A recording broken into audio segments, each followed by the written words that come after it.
நான் first year முடிச்ச முற்பாடு காலேஜே போகக்கூடாதுன்னு என்னை நிறுத்திட்டாருங்க சார். எனக்கு கல்யாணத்தை பண்ணி வைப்பேன்னு மாப்பிள்ளையை பார்த்தாரு. நான் எங்க அப்பாட்ட சொல்ல முடியுமா? அம்மாட்ட சொன்னேன், அம்மா எனக்கு இது படிக்கிற வயசு 17 வயசு தான் ஆகுது, எனக்கு கல்யாணம் வேண்டாம், நான் படிச்சுதான் ஆவேன்னு சொன்னேங்க சார். நான் எங்க அம்மாவும் எங்க அப்பாட்ட எவ்வளோ சொல்லி பார்த்தாங்க, மனுஷன் கேட்குற மாதிரி தெரியல. சரி பிள்ளைய படிக்க எனக்காக ஒரே ஒரு காரணத்துக்காக எங்க அம்மா வாழ்ந்த வாழ்க்கையும் விட்டுட்டு கணவனையும் விட்டுட்டு இந்த கரூருக்கு என்னை கூட்டிட்டு வந்தாங்க சார். இந்த கரூருக்கு எங்க அம்மா கூட்டிட்டு வரப்ப நாங்க எப்படி தெரியுமா இருந்தோம்? மாத்திக்க ஒரு செட்டு ட்ரெஸ் இல்லாம, தண்ணி மோந்து குடிக்க ஒரு சின்ன டம்ளர் இல்லாம வந்தாங்க சார். அந்த நிலைமையிலேயே எங்க அம்மா என்னை இந்த கரூர் டெக்ஸுக்கு வேலைக்கு போய் காலேஜ் சேர்த்துனாங்க சார். ஆனா எங்க அப்பா எப்படி தெரியுங்களா? ஐயோ நம்ம பொண்டாட்டி நம்மளை விட்டுட்டு போயிட்டாலே, ஐயோ நம்ம பெரிய பொண்ணு நம்மளை விட்டுட்டு போயிடுச்சேன்னு வருத்தப்படல, வேதனைப்படல, வந்து கூப்பிடல. என் தங்கச்சி என்ன தெரியுமாங்க சார் பண்ணினாரு? 15 வயசான பச்சை மண்ணுங்க சார். அவ குடும்ப வாழ்க்கைனா என்னன்னே தெரியாத அவளுக்கு ஒரு கல்யாணத்தை பண்ணி வச்சாருங்க சார். இன்னைக்கு அவ எப்படி தெரியுமா இருக்கிறா? உடம்பு சரியில்லாம ஹாஸ்பிட்டலா கோவிலா ஏறி இறங்கிட்டு இருக்காங்க சார். இன்னைக்கு ஒரு நட பெணமா வாழ்ந்துகிட்டு இருக்கிற. அதுக்கப்புறம் தாங்க சார் தெரிஞ்சது எங்க அப்பா எதுக்கு இத்தனை கூத்தையும் கட்டினாருன்னு. என் தங்கச்சிக்கு கல்யாணம் பண்ணி வச்ச எண்ணி 15வது நாளுங்க சார் எங்க அப்பா ஒரு கல்யாணத்தை பண்ணி வந்து நின்னாரு. எங்க அப்பாவை நம்பி இன்னைக்கு இன்னொரு பொண்ணு வந்திருக்கா. அந்த பொண்ணை நினைச்சு எங்களுக்கு எந்த கோபமோ எதுவோ கிடையாதுங்க சார். ஏன் தெரியுமா? பாவம் அந்த பொண்ணுக்கு எப்படி தெரியும் எங்க அப்பாவை பத்தி? என்னை அழ வச்சு பார்க்க ஆசைப்பட்டாரு எங்க அப்பா, என்னை வாழ வச்சு பார்க்க ஆசைப்பட்டாங்க சார் எங்க அம்மா. அப்படி சொல்லாத. என் பார்வையில உன்னை அழ வச்சு பார்க்க நினைத்தது உங்க அப்பா, உன்னை எழ வைத்து பார்க்க நினைத்தது உன் அம்மா. அப்படி நீ எழுந்து நிற்க நினைத்த காரணத்தால் தான் அரட்டை அரங்கத்திலே எழுந்து நின்று பேசிக் கொண்டிருக்கிறாய். எழுந்து நின்று பேசு. நான் அழ பிறந்தவள் இல்லைங்க சார், எங்க அப்பா மாதிரி ஆண்களை ஆள பிறந்தவள். சபாஷ். இந்த மகாலட்சுமி தமிழ்ல முதல் மார்க் வாங்கினியே அப்படின்னு பாராட்டி அந்த பொண்ணுக்கு நிதி திரட்டி 5000 ரூபா கொடுத்தேன். ஆனால் இந்த மகாலட்சுமி என்ன சொன்னது? என்னையாவது என்னை படிக்க வைக்கிறதுக்கு எங்கள் அப்பா இருக்கிறார் கஷ்டப்பட்டு. ஆனால் அந்த ராதிகாவோட கதையை கேட்டேன், அந்த பொண்ணை படிக்க வைக்கிறதுக்கு அவங்க அப்பா கூட இல்லை. அந்த ராதிகா படிக்கட்டும், எனக்கு கொடுத்த அந்த 5000 ரூபாயை அந்த பெண்ணுக்கு கொடுத்துருங்கன்னு இந்த பெண் அந்த பெண்ணுக்காக கொடுக்கிறார். இதாயா தமிழ் பெண்? அடுத்தவங்களுடைய கஷ்டத்தை பார்த்து. என்னை பெற்றெடுத்தவள் பெயரும் லட்சுமி. இன்னைக்கு என் படிப்பு பாதையில நிக்காத என்னை படி வைக்க காரணமும் ஒரு லட்சுமி. இந்த மகாலட்சுமி என்றைக்கும் என் வாழ்க்கையில மறக்க மாட்டேன். இன்னைக்கு எனக்கு கிடைக்கிற இந்த உதவியை போலவே நானும் மியூசிக் காலேஜில் இன்னைக்கு டான்ஸ் டிபார்ட்மெண்ட்ல இருக்கேன். நாளைக்கும் பின்னாடி நான் ஒரு நல்ல டான்ஸரா பேர் எடுப்பேன்னு எனக்கு தெரியும். அந்த மாதிரி நானும் நல்ல நிலைமைக்கு வர்றப்ப இதே அரட்டை அரங்கத்துல வந்து இவங்கள மாதிரி இன்னும் 4 பெண்களுக்கு நானும் உதவி செய்வேன்னு சொல்லு. என்ன கேட்டீங்கன்னா நான் ஆரம்பத்திலே சொல்லிட்டேன், பிரச்சனை இல்லாம யார் சார் இருக்கா உலகத்தில்? இதை மட்டுமே யோசனை பண்ணி பாருங்க.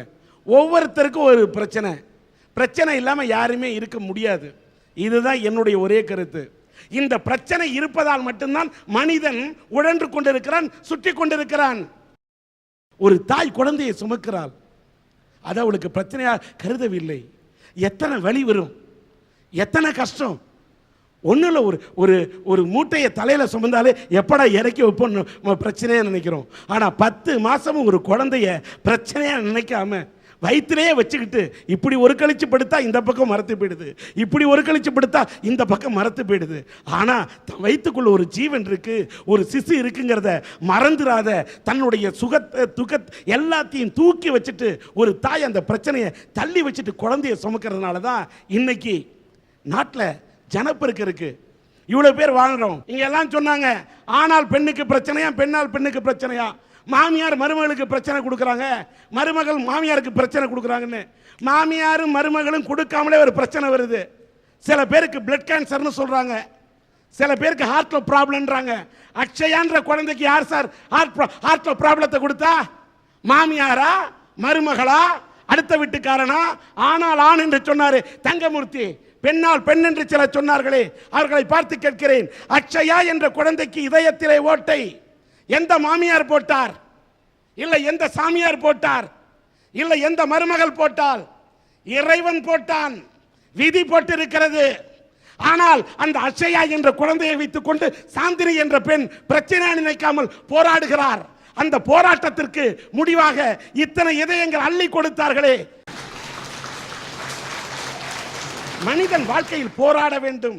காலையில் எழுந்தால் மனிதன் நீராட வேண்டும். நீராடினாதான் உடம்புக்கு சுத்தம், போராடினாதான் வாழ்க்கைக்கு அது அர்த்தம். பிரச்சனையை ஃபுட்பால் மாதிரி உதைக்கணும். உதைக்காம விட்டீங்கன்னா அது உங்களை கவுத்துரும். கால் இல்லாதவன் கால் இல்லாமலே ஊனமுற்றவர்கள் வாழலையா? கண் இல்லாதவன் ஒரு கோல் கொண்டு வாழ்க்கையை நடத்தலையா? கண் இல்லாதவர்களே இந்த நாட்டிலே உண்மையில் பாராட்டுற. காது கொடுத்து கேட்கவே முடியாது, வாழலையா? நமக்கு எல்லாமே இருக்கு. பிரச்சனை வருங்க, எந்த பிரச்சனை வந்தாலும் அதை சந்திக்க முடியும் என்று இதயம் தாங்க வேண்டும். நான் சொல்லுவேன், ஒரு பிரச்சனை என்பது மனசு எப்படி திரும்ப இருக்கணும்? உங்களுடைய மனசை உலோகமாக மாற்றிக்கொள்ளுங்கள். மண் சிலையாக மனது இருந்தால் கை தவறி கைப்பட்டால் கூட அது உடைந்து விடும். உங்களுடைய உள்ளம் ஒரு பொன் சிலையாக, ஒரு உலோக சிலையாக இருந்தால் எந்த பிரச்சனையும் உங்கள் உள்ளத்தை உடைக்க முடியாது.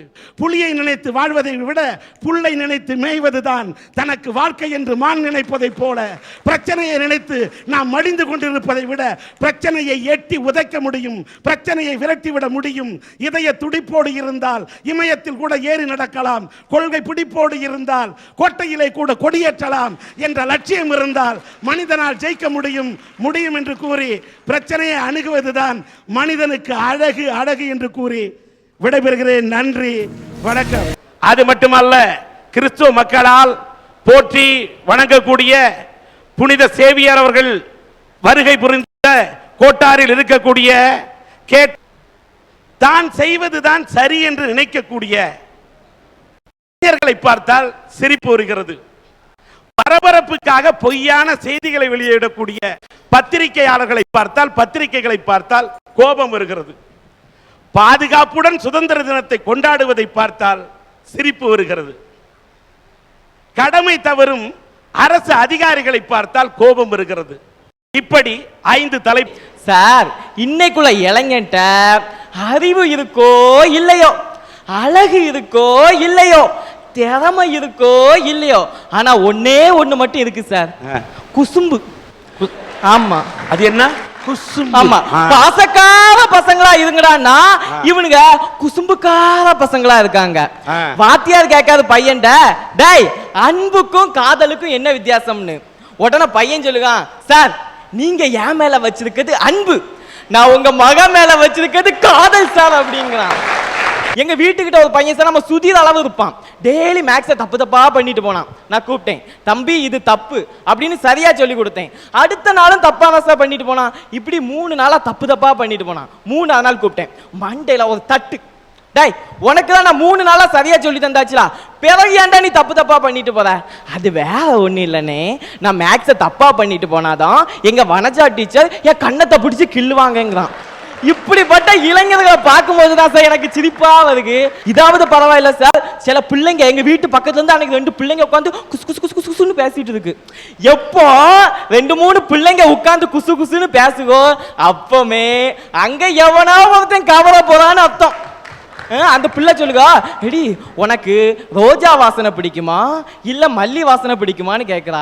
உடனே அவ சொல்லுகா, எனக்கு ரோஜா, எனக்கு 2யுமே பிடிக்காது, நம்ம வீட்டுக்கு ஏத்தால இருக்கான சீனிவாசன் அவனை எனக்கு ரொம்ப பிடிக்கும் அப்படிங்கிறா. சார் நைட்டின்னு ஒண்ணு கண்டுபிடிச்சிருக்கான். 20 நைட்டிய போடுக்கு, 60 நைட்டிய போடுக்கு. எது 20 எது 60ன்னு வித்தியாசமே தெரியல. சார் நீங்க நினைக்கலாம் 20 நைட்டிய போட்டா என்ன 60 நைட்டிய போட்டான்னு உங்களுக்கு கேள்வி எல்லாம் சொல்லுங்க. கேட்கலையோ? நான் கேட்க மாட்டேன். நீங்க நினைக்காட்டால எங்க கன்னியாகுமரி மாவட்ட மக்கள் என்கிட்ட கேட்கலாம். அன்னைக்கு இப்படிதான் சார் ஒரு கணவன் தன்னுடைய மனைவிக்கு ஆசையா மல்லிகைப்பூவும் அல்வா வாங்கி கொண்டு போனாரு. அத மனைவிக்கு கொடுக்கிறதுக்கு பதில் மாமியாருக்கு கொண்டு கொடுத்து விட்டாரு. ஏன்னா மனைவி நைட்டிய போட்டிருக்கா, மாமியார் நைட்டிய போட்டிருக்கா. ஆடம்பரம் என்ற போர்வையில் 6 அடி கூந்தலை அரையடியாக்கி 16 முழ சேலையை நீக்கி மிடி சுடிதார் அணிந்து புருவ மத்தியிலே ஒரு போலி பொட்டு வைத்து பருவ உள்ளத்தை கவரும் செண்டு பூசி மேட்சுக்கு மேட்ச் அணிந்து சீவி சினுக்கெடுத்து சிங்கார போட்டுட்டு நாகரீகங்கிற பேர்ல வீதி உலா வராங்களே, இந்த மாதிரி இளைஞர்களை பார்க்கும்போது தான் சார் எனக்கு சிரிப்பு வருது. தம்பி சொல்லுங்கக்கா. தலைவலியும் காய்ச்சலும் அவனுக்கு வந்தாதான் தெரியும். என் ஹாஸ்டல்ல காலேஜுக்கு 8 மணிக்கு போகணும்னா என் ஃப்ரெண்ட்ஸ் எல்லாம் 7 மணிக்கு தான் எந்திரிச்சு குளிப்பா. நான் மட்டும் 5 மணிக்கே எந்திரிச்சு குளிக்கணும். ஏன் தெரியுமா? இந்த 6 அடி கூந்தல் எப்போ காய்கிறது, நான் எத்தனை மணிக்கு காலேஜுக்கு போறது? சார் நான் என்ன சொல்லுவேன், இயற்கையிலே உங்களுக்கு என்ன இருக்கோ அதை வச்சுக்கிடுங்க. இப்ப எக்ஸாம்பிள் இயற்கையில நான் எவ்வளவு அழகா இருக்கேன் பாத்தீங்களா? ஒரு சைடு பார்க்க அஜித் மாதிரியும், ஒரு சைடு பார்க்க விஜய் மாதிரியும், அப்படி கமலஹாசன் கலர்ல எவ்வளவு அழகா இருக்கேன். கிளம்பிட்டானுங்க ஐயா, கிளம்பிட்டானுங்க ஐயா. ஒன்னு அந்த அக்காக்கு முடிய கொஞ்சம் நல்லா இழுத்து பாருங்க, எனக்கு என்னவோ சந்தேகமா இருக்கு. இத பாருப்பா, இந்த பொம்பளை எல்லாம் என்ன மாட்டாத. உன்னுடைய நிறத்தில் இருக்கலாம் கருப்பு, மேடைக்கென்று எனக்கு இருக்கிறது ஒரு பொறுப்பு. ஐயா, ஒவ்வொரு கடவுளுக்கும் ஒரு வாகனம் இருக்குதுங்கய்யா. ஒரு கடவுளோட வாகனம் மயில், ஒரு கடவுளோட வாகனம் எலி, இன்னொரு கடவுளோட வாகனம் புலி. ஓகே ஐயா, எருமை கூட ஒரு கடவுளுக்கு வாகனமா இருக்குதுங்கய்யா. ஆனா இந்த பாலா போன மனுஷன் எந்த கடவுளுக்காவது வாகனமா இருக்கானா ஐயா? இல்ல. ஏன்னா கடவுளுக்கே தெரிஞ்சிருக்கு இவனை நாம வாகனமா வச்சிருந்தா இவன் என்னைக்காவது ஒரு நாள் நம்மளையே கடத்திட்டு ஓடிடுவான்னு. ஆனா உங்களோட கருத்தை நான் மறுக்கல. மனிதனை வந்து வாகனமா வச்சுக்கலாம். ஆனா ஒரு சில கோயில்ல பாத்தீங்கன்னா ஈஸ்வரன் சிவனுக்கு அம்பாளுக்கு வாகனம் வச்சாக்கா பூத வாகனம்னு ஒன்று வச்சிருப்பான், பூதகி வாகனம்னு ஒன்று வச்சிருப்பான். அந்த பூத வாகனத்தை பார்த்தா மனுஷன் மாதிரியே அவனுக்கு கண்ணு இருக்கும், மூக்கு இருக்கும், பெரிய வயிறு இருக்கும், பெரிய நாக்க நீட்டிட்டு உட்காந்துருப்பான். அவன் பேர் பூத வாகனம்னு.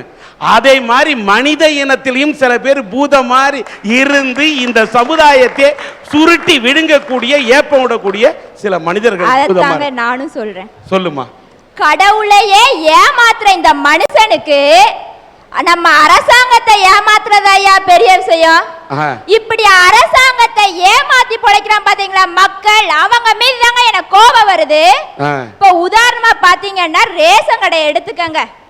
நம்ம அரசாங்கம் வறுமை கோட்டுக்கு கீழே இருக்க மக்களுக்காக வேண்டி 35 கிலோ அரிசி வந்து தாரதாட்டு ஒரு சட்டத்தை கொண்டு வந்தது. ஆனா எனக்கு தெரிஞ்ச ஒருத்தர் கவர்மெண்ட் வேலை பாக்குறாரு, அவங்க பையங்க 2 பேரும் ஃபாரின்ல இருக்கிறாங்க. இவர் வறுமை கோட்டுக்கு கீழே இருக்கிறதா எழுதி வாங்கி அந்த 35 கிலோ அரிசியை வாங்குறாரு. அதோட மட்டும் இல்லைங்க, அவர் வீட்டுல வேலை பார்க்குற ஒரு பொண்ணுக்கு இவர் தர வேண்டிய சம்பளத்துக்கு பதிலாட்ட அந்த அரிசியை தாராரு. இதனால உண்மையிலேயே பாதிக்கப்பட்ட ஒருத்தங்களுக்கு இந்த நலத்திட்ட போய் சேர முடியாத அளவுக்கு ஆகுது. இவன் இப்படி அரசாங்கத்தை ஏமாத்தி பொழைக்கிறாங்க. இந்த மாதிரி மக்களை பார்க்கும் போதுதான் எனக்கு கோபம் வருது.